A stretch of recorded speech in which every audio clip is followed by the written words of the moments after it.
Ah, yo, yo, yo. Oh, yeah. There you are. How are you? I'm good. I'm hanging in. How are you doing? I'm good. I'm good. I'm hunkered down in Vermont as well.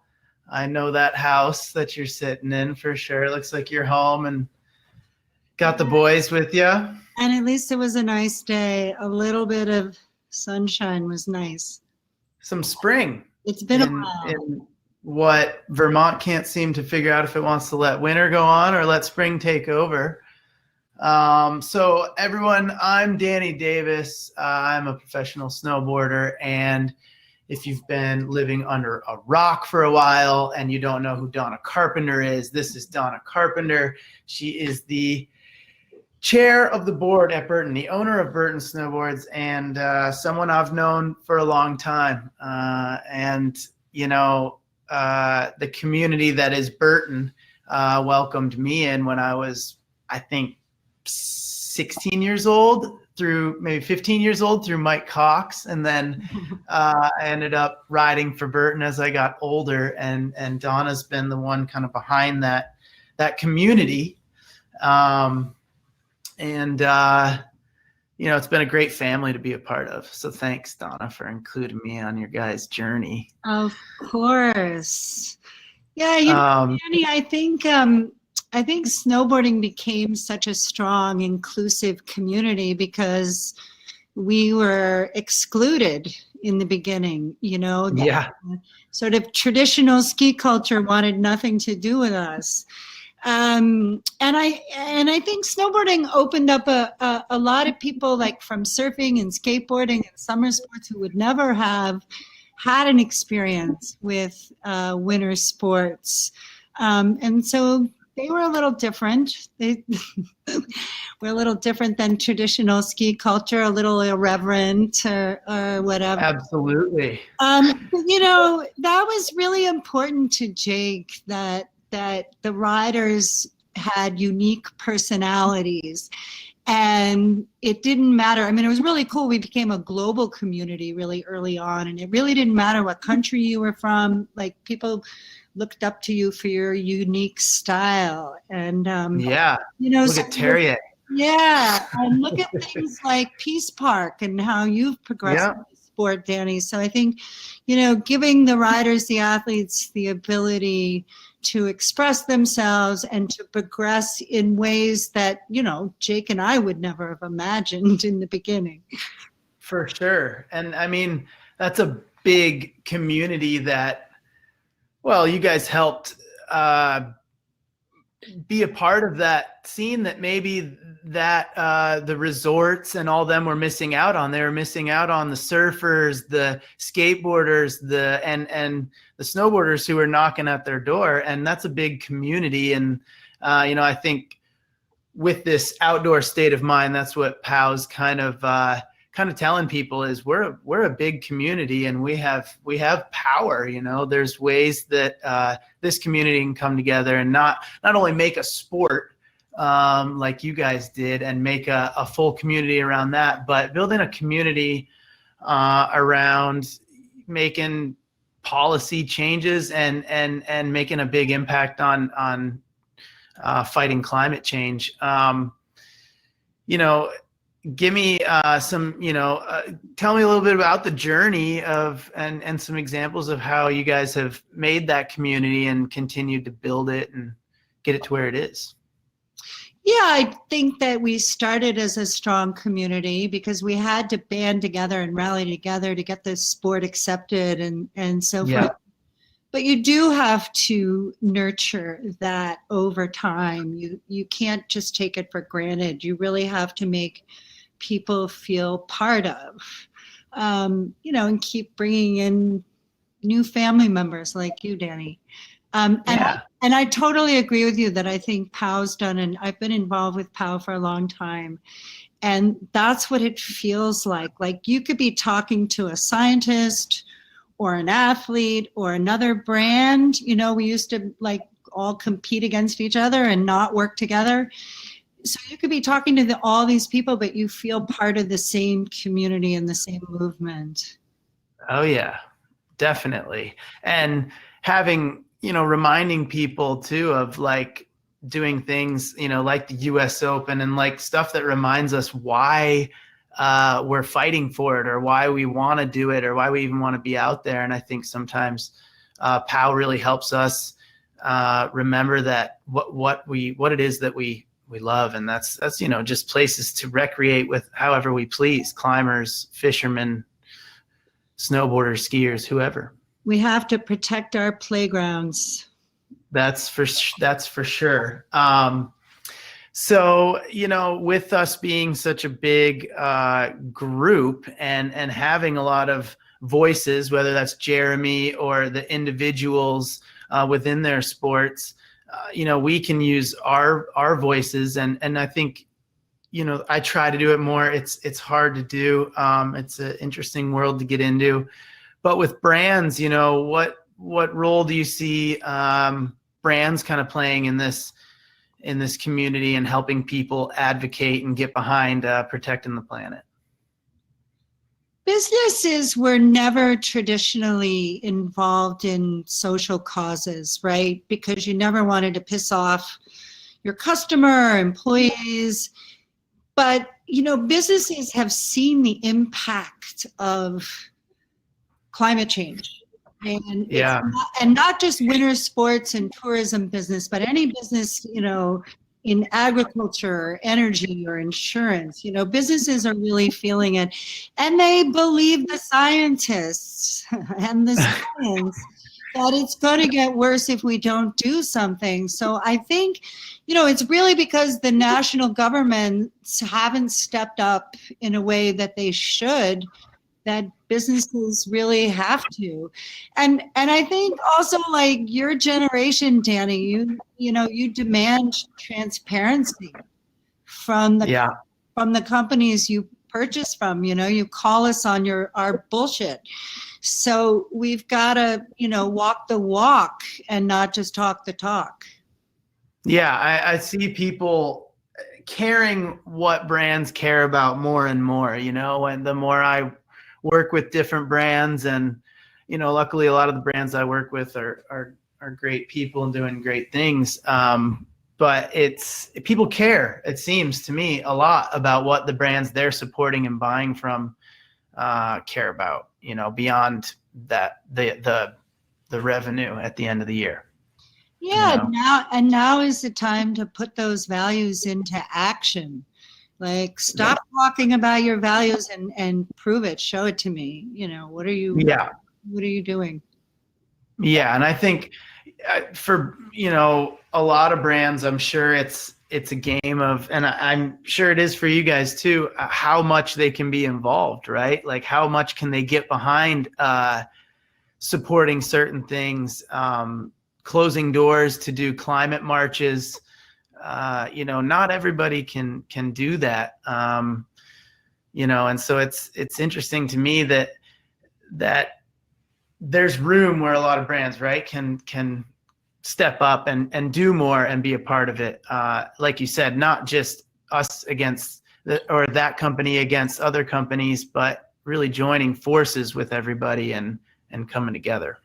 Yeah, honestly, Danny, in the beginning when I started working on sustainability, I was like, what? I have to share information with my competitors? Like, and I got to be rooting for them, and I've got to be collaborating with them. And it was, it's kind of against my competitive, Burton's competitive nature, But you realize, you're not going to make an impact as a single company or as a single individual. There's a lot of things we can do. And, I think, Jeremy Jones was such a visionary, and, he's the one who really changed my mind. I remember we had just started our sustainability efforts, but we didn't want to talk about them because we were afraid, we weren't doing everything we should be doing yet. And we kind of wanted to wait until we had our own house in order, that we greened our own house. And Jeremy said to me, you can green your own house all day long, But if we don't get together as an industry, and like you said, we're a really powerful industry. You know, the guys in Washington, they tell us that if you take the whole outdoor industry, it's larger than big pharma. Yeah. Yeah. I remember in DC being blown away at, that was one of the first trips that, you definitely were a part of me kind of like, okay, I can go. Donna's going to be there. Like, I got this. But I was young, but that was, that should have been a movie. Danny Goes to Washington. That was crazy. Yeah.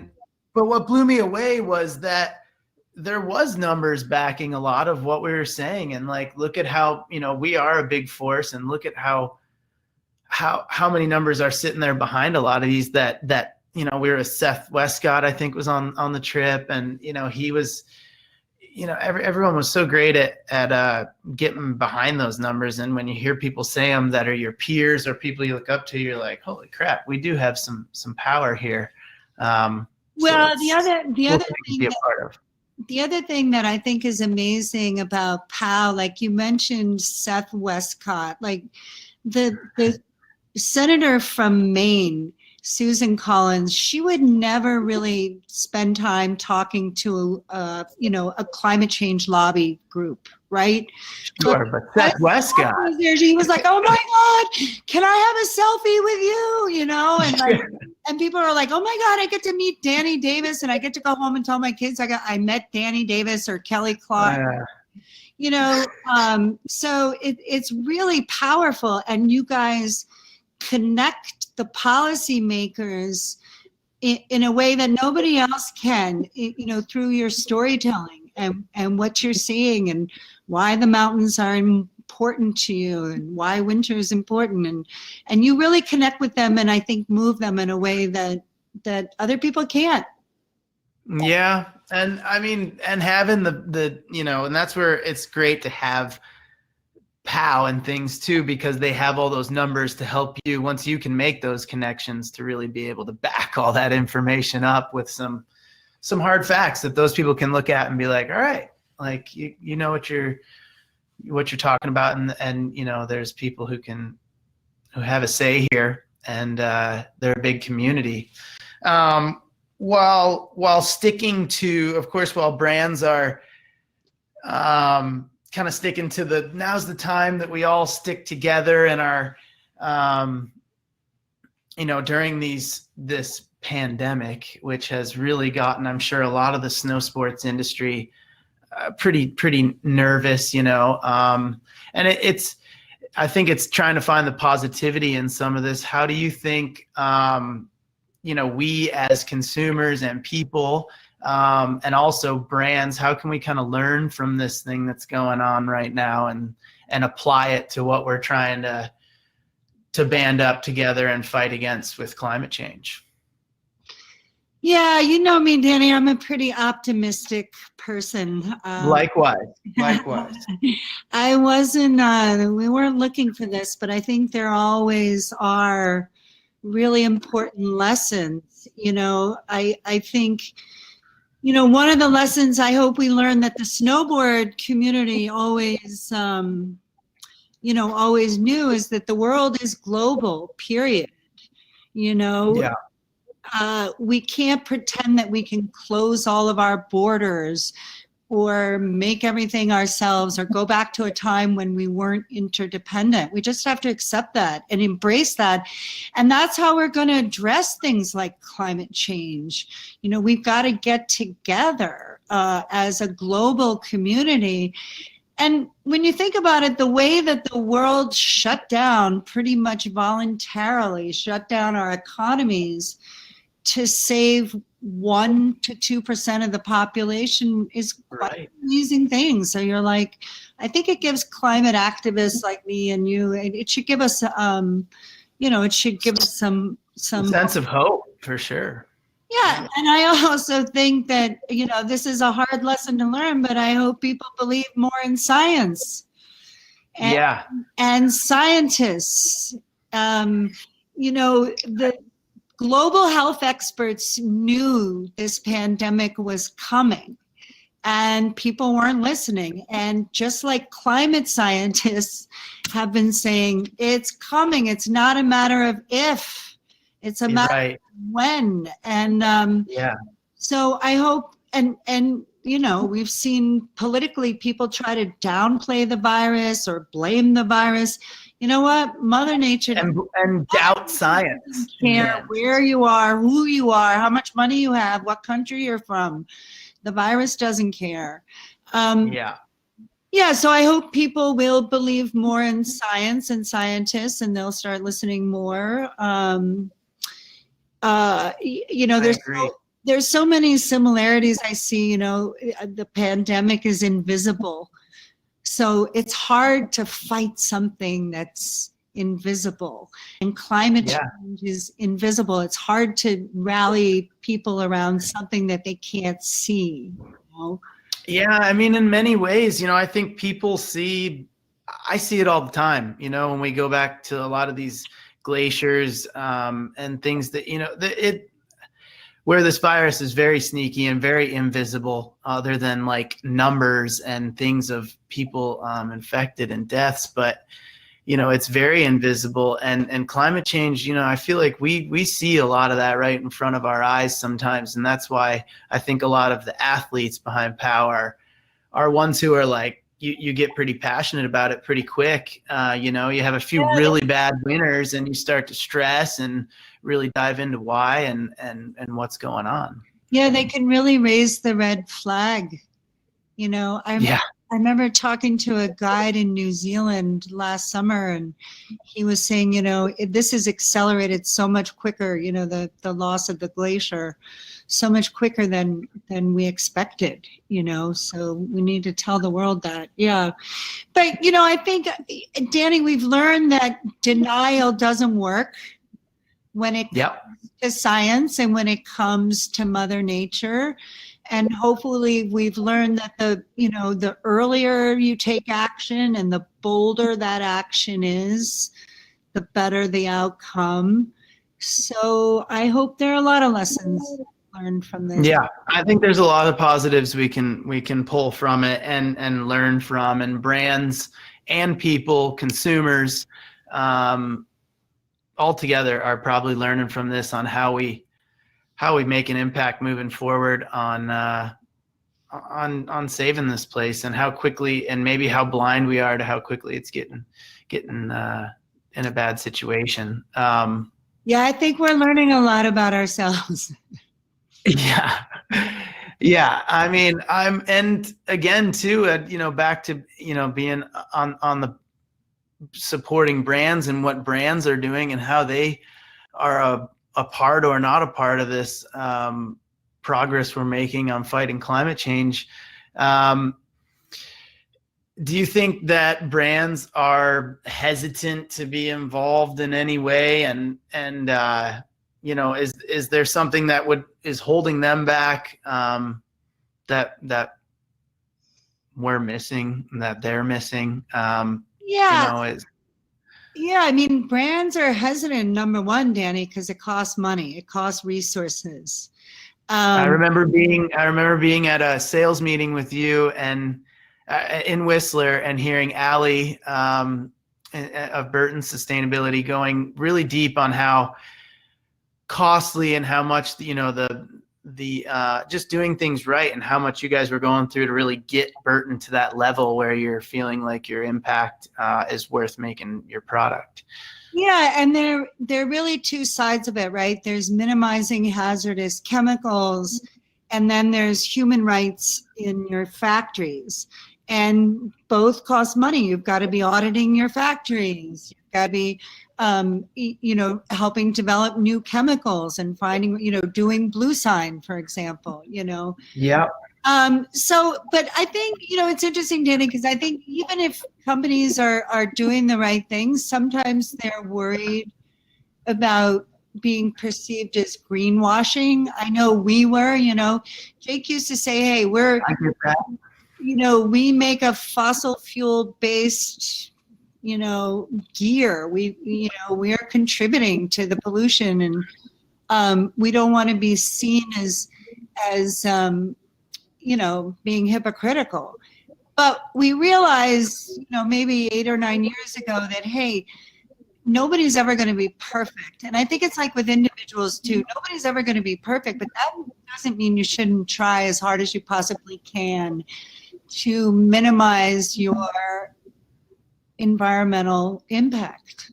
Right. Better to try than not try at all. And I mean, imperfect advocacy is something I get scared of too. When I'm out there traveling, and I talk about this with Jeremy all the time, and I know it's something that he's past now. He doesn't, I think he's probably around where Burton's at, where you guys are like, screw it. Like, we're going to do what we can. And yeah, we're going to make product, and he's going to snowboard the way he wants to and run his company the way he wants to. But he's going to do what he can. That was really hard for athletes. I think it's gotten better, and maybe you tell us, but they're like, hey, you're out there talking about climate change and glaciers, but you're flying from place to place. And sure, I get that a lot, for sure. Yeah, and then again, I think I like what you said, imperfect advocacy or whatever. I mean, it just doesn't mean you should, crawl into a hole and not do anything. You can use your platform to have influence. And again, one individual, isn't as powerful as an athlete talking to a senator about what he just saw in the glaciers, Yeah. So I think that fear of kind of being called out, but again, I told the story of Jeremy saying, hey, you can get to where you think you're perfect, but it doesn't matter, because we've got to get together as an industry if we really want to move the needle. Yeah. And I mean, it makes a lot of sense when you look at, I mean, too, the more, I just learn more and more with this stuff every day. And, imperfect advocacy isn't something that I came up with, protect our winners. Really, I see those guys, we do these summits, and they help me understand, how to use my platform and how to be a part of this thing while being not perfect, with what I'm doing, and that's all right. And they do a great job sort of educating all of us on how to talk about climate change and how to persuade people and move the conversation forward. For sure. And really getting involved at whatever level. When I was young, POW was just kind of being formed when I was starting to become a professional snowboarder, and really I didn't know how to be involved, but it was more of an information thing. I would just gather information from those guys when I needed it, when I was interested, and then it slowly became to where I was trying to go to them to see, okay, now I understand what's going on. I have my own pulse on what's going on. Now I want to advocate. I want to be a part of it. How do I do more? So they're a good tool at whatever level you want to be involved. And I think that's same for brands. They need to. Good segue, because I wanted to ask you about your personal journey to becoming a climate activist. I feel like you were pretty early on, sort of doing some of that innovative stuff with Mountain Dew. I mean, that's an interesting thing. The other thing about sustainability, it makes people innovate, right? You have to think about right. I remember when we were making bottles or making clothes out of bottles, and and it's always been something that I think naturally I cared about, but I don't know if it's like getting older, I care more, or if that's just like the laws of life and physics. But I'm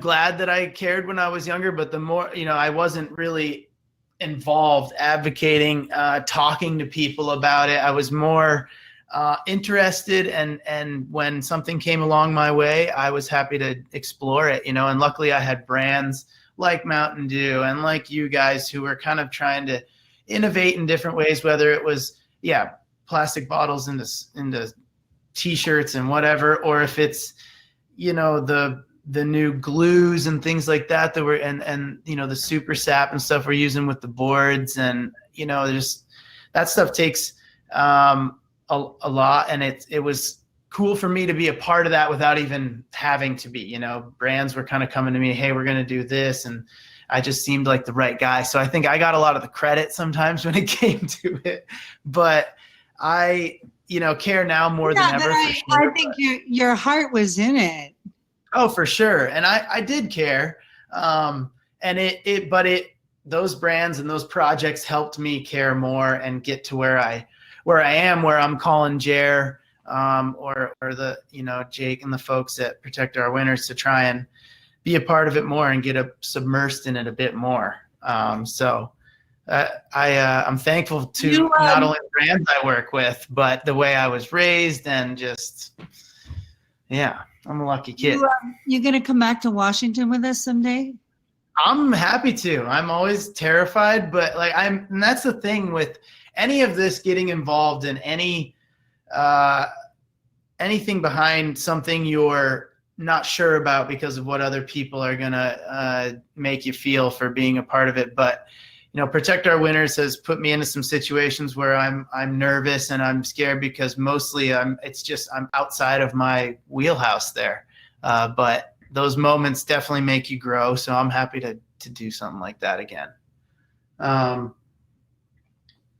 Should we take some questions, Donna? What do you think? I think so. Is that kind of where we're at in this thing? Yeah. How are we on time? What time are we? We've been going for a little bit. We've just been chatting away. I know. I feel like we could keep talking all night.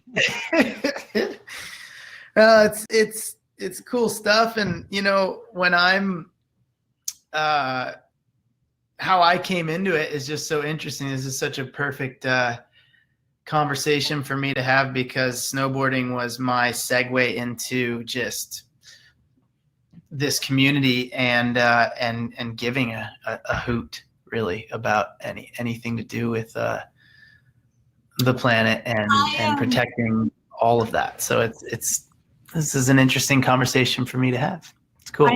I see a question for you. Okay. What can we as individuals, which I think you were kind of starting on, what can we as individuals do to make a positive impact to protect our future winters while on the mountains or traveling for snowboarding vacations, especially those of us that must resort to air travel due to distance? I mean, are there things you kind of think about offsetting? Yeah, and the offsetting things I'm always curious about that and what people think. But at the end of the day, I think sometimes when you focus too much about whether that thing is good or bad, or, you know, like ultimately you're paying money to do things that go towards renewable sources of energy. A lot of times you can do them locally. So I think I should be doing more offsetting, because it is a good thing. And it's really, when it comes down to flying and stuff, you'd be surprised at how cheap it is sometimes. And when you're offsetting an entire trip, sometimes you're like, wow, that's really all it is. But I realize that people too, you know, they're just gathering together the money to get on the trip, let alone offset it. So I think, you know, you just do what you can. You maybe take some shared transportation once you do get to the airport. Instead of renting your own car, you go into a CME, or a shared transport to the mountain, you know, and I think I remember Jake posting a picture of him. He saw this big POW thing, like that was a park and share. And he thought it was the coolest thing, and that every resort in the world should be doing it, you know? And I think for people too who are stressed, like I'm flying everywhere to go snowboarding because I live in Missouri or whatever it is, there are things you can do outside of your trip to you know, kind of just go towards your carbon footprint. Like, you know, anything is any progress forward is good progress. You know, do something that you weren't doing before to help and offset that flight in your mind. But, you know, working towards those less carbon burning trips are always what I'm trying to do. So the more you can try and do that. And airline travel's, quite bad. The driving and stuff is better. So more driving trips, less airline travel. There's all kinds of ways to do it. Yeah. And have you seen like the photos of cities that are now clear of air pollution? Like, it's crazy to see. Is that all real? Like, I'm seeing all that. Is that really? In Beijing now you can see the mountains. You're like, right. I didn't even know those were there. Or like in LA, you see the mountains for the first time in a long time. I know. And I know Earth Day had me thinking like, Burton did that thing that was like, what are you going to do?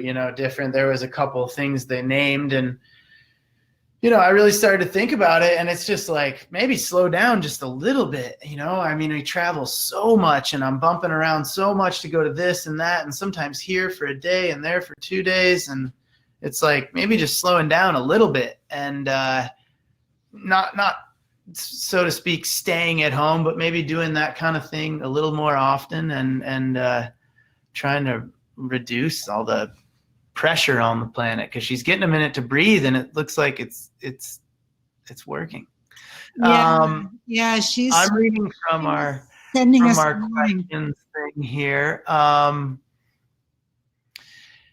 Donna, how long was the process of turning Burton into a B Corp? Any advice for other brands wanting to become a B Corp? I like that question. That's a very good question. And we are very proud of that certification. It did take a long time.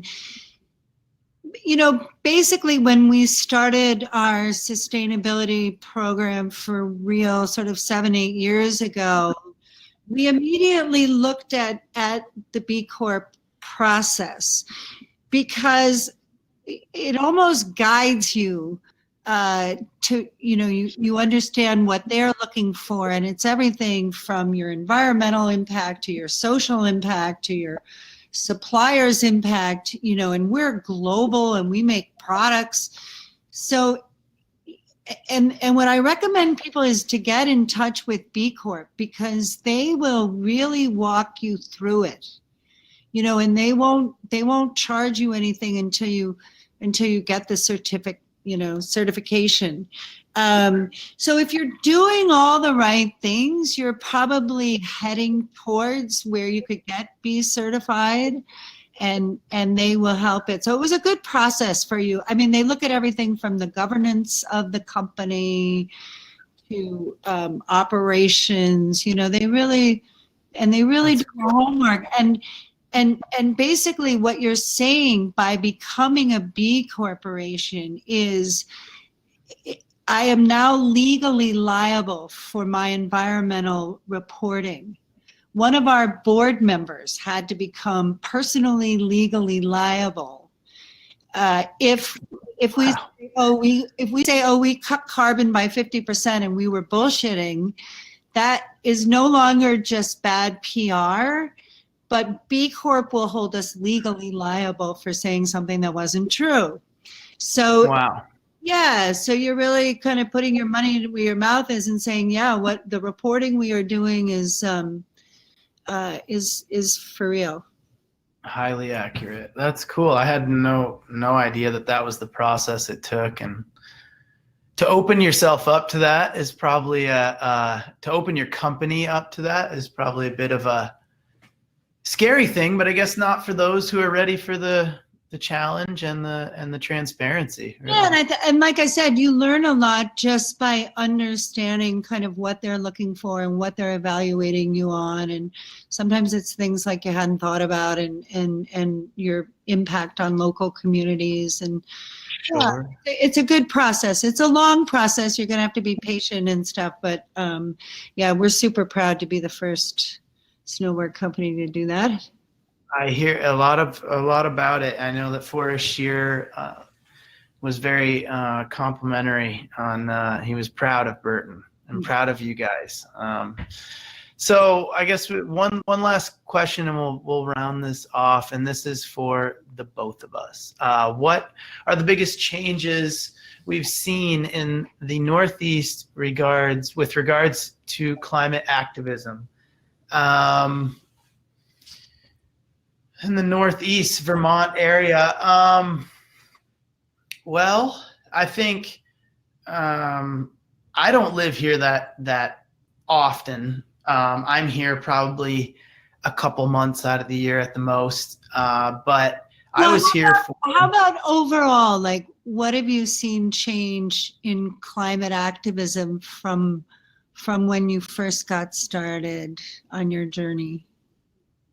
Are you seeing more athletes being willing to step up? I think so. I think so, for sure. Athletes. I think one thing I'm seeing is, in general, at least in my experience, people caring more about the companies they're getting involved with, and how those companies are advocating, and how they can lead those people to help them advocate for the climate. And I think I've seen that's a real large change. I think I've seen, over the last 15 years of how long I've been not only a consumer of snowboarding, but a part of the giant community.